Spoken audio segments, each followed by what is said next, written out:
भाई जैसे मैं अभी बुरुंडी में हूँ, आपको पता है। तो यहाँ क्या होता है, जैसे एक बंदा आता है गवर्नमेंट की तरफ से, वो ऐसे चेक बांटता है।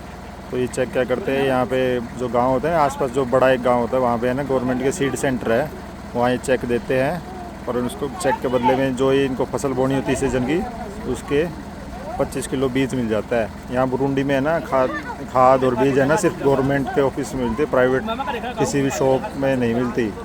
और ये जो चेक है ना, ये लेने के लिए आपको पहले पैसे जमा कराने पड़ेंगे, फिर ये चेक आएगा गवर्नमेंट एम्प्लॉय लेके, और ये जिस जिसके होंगे उसको बुला के फिर बांटेगा। ठीक है। और जैसे ये 2 फसल के चेक है,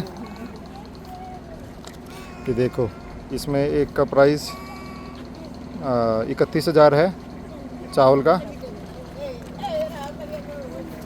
और ये जो राजमा का है ना, ये देखो ये 33,000 का है। तो इसमें 25 किलो बीज मिलेगा इनको।